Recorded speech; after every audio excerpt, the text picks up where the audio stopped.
नमस्कार। एक बार फिर से हम कक्षा 9 की जो कैदी और कोकिला कविता है वहाँ लेकर आए हैं। हमने कुछ प्रथम भाग है कविता का, वहाँ लगभग एक पृष्ठ जो पहला पृष्ठ था वहाँ पढ़ लिया था। आज हम इसी के आगे, ये हमारे सामने इस पेज पर कविता स्पष्ट दिख रही है, आज इसी के आगे इस पृष्ठ से हम इसको प्रारंभ कर रहे हैं। कविता को हम 3 भागों में पूरा करेंगे, तो आज यहाँ हमारे लिए दूसरा भाग है। ठीक है, इस पृष्ठ पर जो आज हमें कविता दिख रही है उसको हम ये भाग को पूरा पढ़ने वाले हैं। तो चलिए आज प्रारंभ करते हैं। पूर्व में हमने देख लिया था कि स्वतंत्रता सेनानियों को जो जेल में यातनाएं दी जा रही है वहाँ अत्यंत पीड़ादायक है। वहाँ अनेक प्रकार की उनको दुख दिए जा रहे हैं। कवि है वहाँ आज़ादी के लिए आवाज़ उठाता है और ऐसे में कोयल कूक पड़ती है। कोयल की जो आवाज़ है, जो उस काली भयंकर जो ब्रिटिश साम्राज्य की काली भयंकर दीवारें हैं उस पर बैठी हुई कूक पड़ती है। डाल पर बैठी है, कभी डाल पर कभी दीवार पर बैठकर अपनी ध्वनि जो है वहाँ निकालती है, लेकिन उस समय वह ध्वनि है वह मधुर नहीं लग रही है। वहाँ कवि को क्या लग रही है? पीड़ादायक। उसी के संदर्भ में आगे हम आज पढ़ेंगे। मृदुल वैभव की रखवाली सी कोकिल बोलो तो। हे कोयल, तुम जरा बताओ कि तुम्हारा जो कोमल और मीठा स्वर सुनकर मुझे तो केवल ऐसा लग रहा है कि वसंत की मधुर रखवाली जो तुम मानी जाती हो, तुम आज उसका पूरा का पूरा जो भार है वो अपने लेकर या अपने ऊपर लेकर चल रही हो। कोकिल बोलो तो, इसलिए मुझे बताओ इसकी आवाज़, मतलब वसंत की जो वसंत के अंदर तुम आवाज़ करने वाली, मधुर ध्वनि करने वाली, आज इस वेदना भरी आवाज़ में क्यों बोल रही हो? इतना तुम्हें दुख क्यों है? जरा तुम मुझे बताओ। ये कवि है वहाँ प्रश्न करता है कोयल से। क्या हुई बावली अर्धरात्रि को चीखी? क्या हुई बावली अर्धरात्रि को चीखी? कवि कोयल से पूछता है कि वह इस तरह आधी रात में क्यों चीख रही है? अर्धरात्रि को चीखी, प्रश्नवाचक चिन्ह है। क्या हुई बावली, क्या तुम पागल हो गई हो? अर्धरात्रि में तुम क्यों चीखी हो? जरा मुझे बताओ।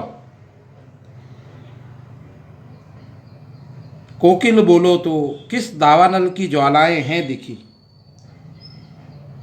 उसने क्या किसी जंगल में लगने वाली आग को देख लिया है? दावानल, दावानल का अर्थ है जंगल में लगने वाली आग। दावानल का अर्थ है जंगल में लगने वाली आग। आप नोट भी करते जाइएगा। कुछ शब्दार्थ पीछे जरूर दिए हुए आपको उतारने के लिए कहा था, लेकिन कुछ अगर इसके अंदर भी शब्द आते हैं तो उनको नोट करना, अगर पीछे दिए हुए नहीं हैं तो। दावानल, दावानल का अर्थ है जंगल में लगने वाली आग। किस दावानल की ज्वालाएं हैं दिख पड़ी? क्या उसने किसी जंगल को देख लिया है? जंगल में लगने वाली आग को देख लिया है? कोकिल बोलो तो, क्या इसकी तपन से भयभीत होकर या उसकी ज्वाला की आग से भयभीत होकर तुम क्या चीख पड़ी हो या बोल उठी हो? क्योंकि कोयल के जो चीखने का और स्वर करने का जो कारण था वह कवि को पता नहीं चला है। आगे कवि कहता है पंक्तियों में, क्या देख न सकती जंजीरों का गहना, हथकड़ियों क्यों यह ब्रिटिश राज का गहना। बहुत अच्छी पंक्तियां हैं आगे भी। क्या देख न सकती जंजीरों का गहना, हथकड़ियों क्यों यह ब्रिटिश राज का गहना। कवि कोयल से आगे पूछ रहा है, उस संदर्भ में जब कारागार में बंदियों को अमानवीय यातनाएं दी जाती थी, भयंकर जो उनको पीड़ा पहुंचाई जाती थी, उस संदर्भ का वर्णन है। तो कवि ने इस पूरे काव्यांश के अंदर उसी स्थिति का वर्णन किया है कि वहाँ किस प्रकार का साम्राज्य चल रहा है।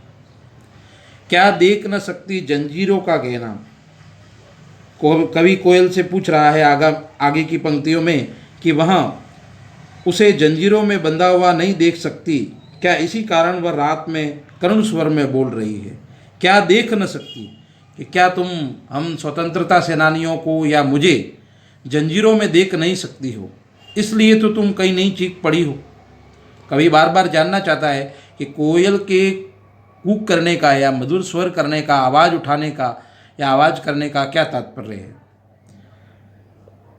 हथकड़ियाँ क्यों, यह ब्रिटिश राज का गहना, ये जंजीरें नहीं हैं, ये तो ब्रिटिश शासकों द्वारा स्वतंत्रता सेनानियों को पहनाए जाने वाले क्या है, आभूषण है, गहना। गहना का अर्थ है आभूषण। हथकड़ियाँ क्यों, यह ब्रिटिश राज का गहना। कवि कहता है कि यह तो जंजीरें नहीं हैं, यह तो ब्रिटिश अंग्रेजों के द्वारा स्वतंत्रता सेनानियों को पहनाए जाने वाले क्या है, आभूषण है। कोलू का चर्रक चू जीवन की तान, गिट्टी पर अंगुलियों ने लिखे गान। चर्रक चू ने कोलू चलने की आवाज़, जो कोलू चलता है गोल गोल, जो कोलू का बैल चलता है जो कुएं के चारों ओर, उसको कोलू कहा जाता है। कोलू। गिट्टी का अर्थ है पत्थर के टुकड़े या रोड़े, ठीक है, पत्थर के रोड़े या जो टुकड़े होते हैं पत्थर के छोटे छोटे, उनको गिट्टी कहा जाता है। कोलू का चर्रक चू जीवन की तान। चर्रक चू की वो आवाज़ आती है कोलू की, ठीक है ना, वो चलता है जैसे चारों ओर घूमता है तो वैसे उसकी आवाज़ आती है। कोलू का चर्रक चू जीवन की तान। हाथों में जो कवि कहता है कि जो हथकड़ियाँ नहीं पहनी हैं, ये तो बंदी बनाए गए सेनानियों के हाथों में पहनाए जाने वाले क्या है, एक कंगन की बात है, मतलब आभूषण है। कवि आगे कहता है कि उसे कोलू में जोत दिया गया है। कोलू का चर्रक चू, बैल को जिस तरह से जोतते हैं कोलू में, वैसे कवि कहता है कि हमें जोत दिया गया है। कोलू का चर्रक चू जीवन की तान, और कोलू चलने की जो ध्वनि उसके लिए जीवन का संगीत बन गई है। जिस तरह से कोलू चलता है तो चर्रक चू की चू की आवाज़ आती है, उसी प्रकार से उसे भी कोलू की तरह उसके अंदर बांध दिया है या साथ में जोड़ दिया है, और उसकी जो ध्वनि है वो जीवन का संगीत बन गई है। मतलब स्वतंत्रता सेनानियों को वहाँ क्या हो रहा है, स्वतंत्रता सेनानी के रूप में वहाँ बंदी हुए हैं, कोई चोर लुटेरों के रूप में नहीं, इसलिए जीवन का तान उनको अंदर सुनाई दे रहा है, अर्थात आनंद की अनुभूति हो रही है। गिट्टी पर अंगुलियों ने लिखे गान। ईंट पत्थर है कि जो गिट्टियाँ समेटने से घायल हुई उंगलियों ने अपने रक्त से उन पर श्रम के गीत लिख दिए हैं, ऐसा लग रहा है। कवि आगे कहता है कि गिट्टी पर अंगुलियों ने लिखे गान, कि गिट्टी जो ईंट पत्थर है उसके जो टुकड़े हैं वे समेटने से घायल हुई उंगलियों ने अपने रक्त से उन पर श्रम के गीत लिख दिए हैं, अर्थात वहाँ पर जो वो काम कर रहे हैं, पत्थरों को उठाने का काम कर रहे हैं, मजदूरी कर रहे हैं, उसके संदर्भ में यह पंक्ति दोनों दी है। हूँ मोट खींचता लगा पेट पर जुआ। मोट कोलू का चरसा, मोट का अर्थ है कोलू सा चर्चा या कोलू का चरसा। मोट खींचता लगा पेट पर जुआ। कवि आगे कहता है कि मुझे कुएं से पानी निकालने के लिए बैल की जगह जोत दिया गया है। या आगे यहाँ पढ़ लिया है हमने कि मुझे कुएं से पानी निकालने के लिए बैल की जगह जोत दिया गया है। पेट पर जुआ लगाकर मैं पानी से भरे चरस को खींचता हूँ। मैं मोट खींचता लगा पेट पर जुआ। जुआ आता है जो हम देखते हैं सामान्यतः जो बैल होते हैं, तो आपने देखे होंगे बैलगाड़ी। तो बैलगाड़ी के ऊपर दोनों बैलों के ऊपर जो उनकी गर्दन पर जो लकड़े का वहाँ लकड़ा रखा जाता है, ठीक है, लंबा सा होता है, ठीक है, विवाह प्रसंगों पर भी वहाँ काम आता है, और वैवाहिक ऐसे कोई धार्मिक स्थल होते हैं, धार्मिक प्रसंग होते हैं, वहाँ ये जुए का काम उपयोग में आता है। तो जुआ, ठीक है, तो लकड़े का बना हुआ, उसके संदर्भ में बताया है। कि पेट पर जुआ लगाकर मैं पानी से अपने चरस को बाहर खींचता हूँ, अर्थात कवि को अत्यधिक कष्ट हो रहा है। खाली करता हूँ ब्रिटिश अकड़ का कुआं, मुझे इससे कोई भी कष्ट नहीं है। कवि को उसमें क्या होता है, और आनंद आ रहा है और उनको मज़ा आ रहा है, कह सकते हैं।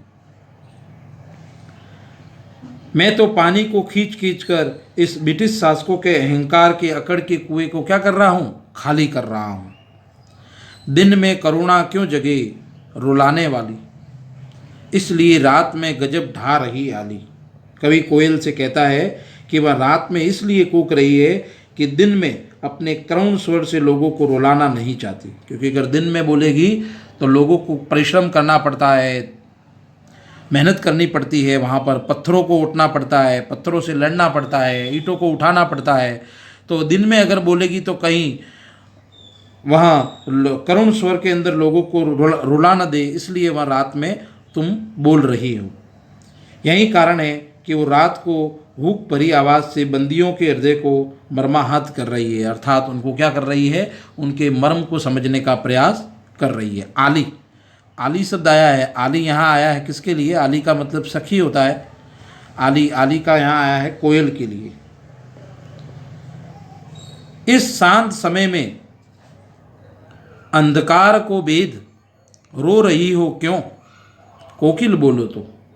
कवि आगे पूछता है कोयल से कि कवि कोयल से पूछता है कि वह अंधकार से पूर्ण शांत वातावरण को अपनी वेदना भरी कोयल बोली से अशांत क्यों बना रही है। कि इस शांत समय में, हमें पता है रात्रि का जो समय होता है वह एकदम से शांत वातावरण रहता है, तो शांत वातावरण के अंदर यहाँ कवि कोयल से पूछता है कि अंधकार से पूर्ण शांत वातावरण में तुम अपनी वेदना भरी यानी दर्द भरी जो आवाज़ है उससे अशांत क्यों बना रही हो, उस वातावरण को अशांत क्यों बना रही हो।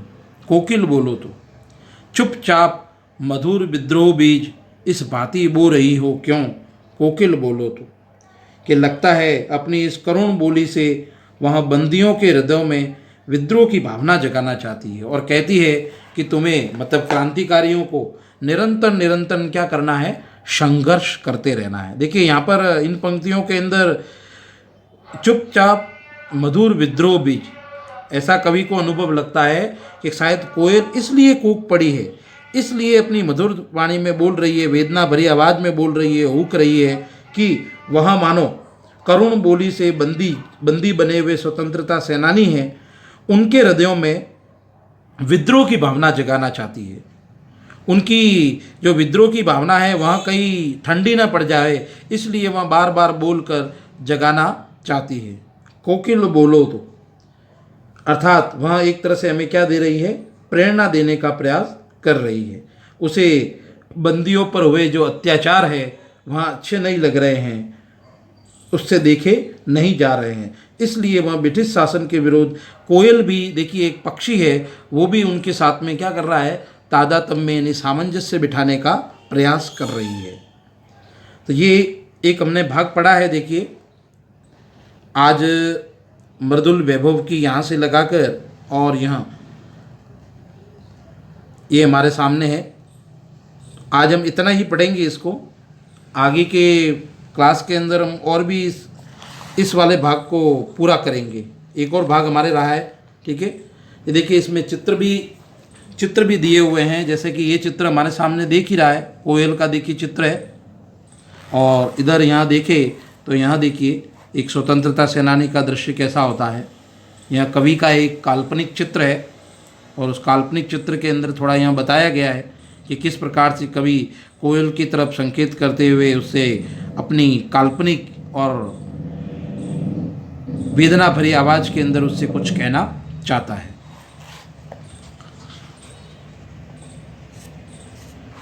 आपको यहाँ पर प्रश्न अभ्यास के अंदर 2 प्रश्न करने के लिए दिए थे, ठीक है। यहाँ ये 2 प्रश्न थे। आज आपके लिए देखिए 5वां प्रश्न करना है गृह कार्य में, मृदुल वैभव की रखवाली सी कोकिल बोलो तो इसका भाव लिखना है। व्याख्या, हूँ मोट खींचता लगा पेट पर जुआ, खाली करता हूँ ब्रिटिश अकड़ का कुआं।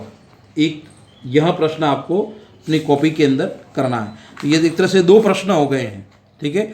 आगे जब और भी पढ़ेंगे तो आपको और भी देंगे, लेकिन इसके अलावा एक प्रश्न आपको और देते हैं, वो है 9वां।